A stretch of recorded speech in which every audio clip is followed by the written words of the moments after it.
Còn đây là cơm cơm nếp của cái mông chúng tôi ạ. Vâng ạ.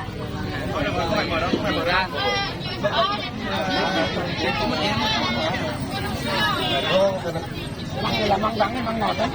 Măng này là măng ngọt ạ. Vâng ạ. Còn cái gì nữa không? Vâng ạ. Còn đây là ở trên này là cái chèn của người Mông ạ.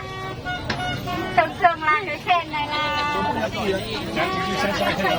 thường là cái chèn này của ngày xưa như người Mông chúng tôi là nó cũng là ví dụ như là ngày lễ Tết thì có thể là mang đi để thổi để Ăn gái à? Để làm sao?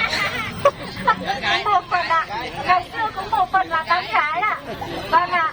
Và cũng có một cái rất là đặc biệt đó là như người mất của người Mông chúng tôi là cũng có một cái thổi rất là đặc biệt đấy ạ.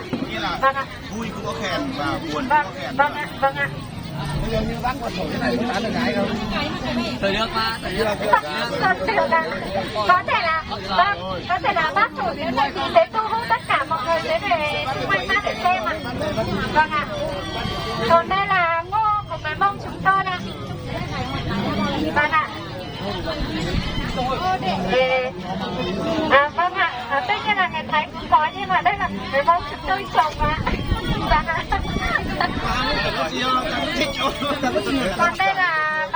Còn đây là cái Nhạc cụ dân tộc. vâng ạ. Thế còn cái kia để làm gì? Còn đây là váy Mông của Trang phục dân tộc. vâng ạ, trang phục dân tộc của người Mông chúng tôi ạ. Vâng ạ. Thấy nó không giống lắm nhỉ? Dạ, cái này là chuẩn ạ. Vâng ạ.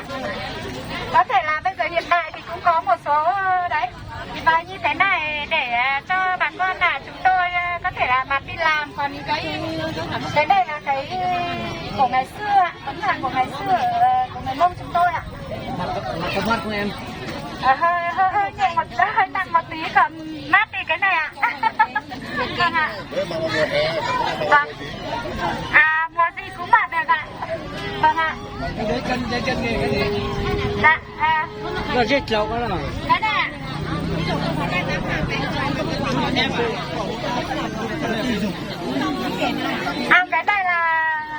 Cái này là cái vâng ạ, lăng vải như là vải của người Mông chúng tôi là ví dụ như là chúng tôi làm cái áo đấy ạ, làm cái áo là chúng tôi vẽ cái áo này là chúng tôi cũng phải là bắt đầu là lấy váy ở chợ về là chúng tôi có thể là mang đi lăn cái đá này lăn sao là nó bằng phẳng thì chúng tôi mới có thể vẽ được cái áo như thế này ạ.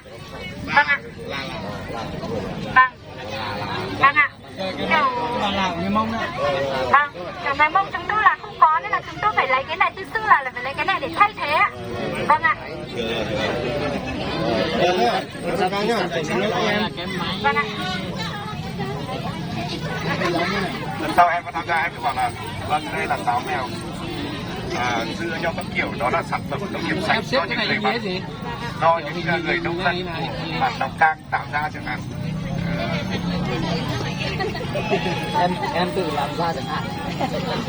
Vì lý do là em chưa Không cần chuẩn bị thì nó làm gì. Rồi cảm ơn em. Chúc mừng các bạn Đồng Cang nhá.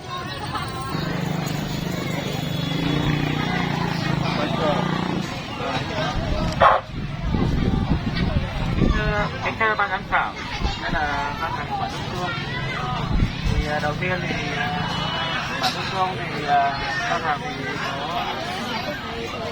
có chậu hoa màu ngoài là một cái trục cây cổ khá, xong là giá trị bán ra ngoài thì là một chậu hoa màu ngoài này là 600.000 một chậu. Còn sản phẩm thứ hai là bí ngô. Bí ngô là được trồng sang trên nương để bí thì một quả thì nó tầm 1 kg một quả. Thì chất lượng của bí ngô là rất ngọt. Nó bỏ ra xong là canh với sơn dùng xương bò sơn gì đấy, xong là còn sản phẩm thứ ba của bản Đông Phương là quả ổi. Ổi là quả trồng từ nhà, vườn nhà, tức là từ hôm qua thì cũng gọi là được bán được 30 cân rồi, nhưng mà đấy, còn đang hàng để sản phẩm thứ tư ấy của bản Đông Sơn ấy là hồng đỏ.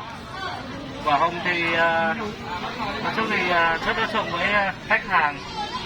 Đôi khi mình ăn chơi hay là ăn xong bữa chơi ấy, thì mình sẽ gọi là làm tráng miệng. Còn sản phẩm thứ 5 của bản Đông Sơn là tí bẩn đi. Mình trồng còn là để trên mình trồng, nhưng mà cây của nó sẽ leo lên trồng trâu trồng gà gì đấy, nhưng mà sẽ là trên đàn. Sản phẩm thứ 6 của bản Đông Sơn thì lạc, nhưng mà xong là bán hết rồi. Sản phẩm thứ 7 là gùi. Gùi đi làm gì? Các nghệ nhân Gùi đi làm gì đây?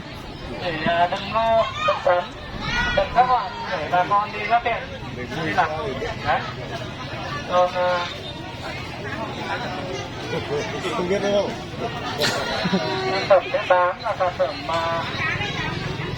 lọ để bắt cá, để đựng cá.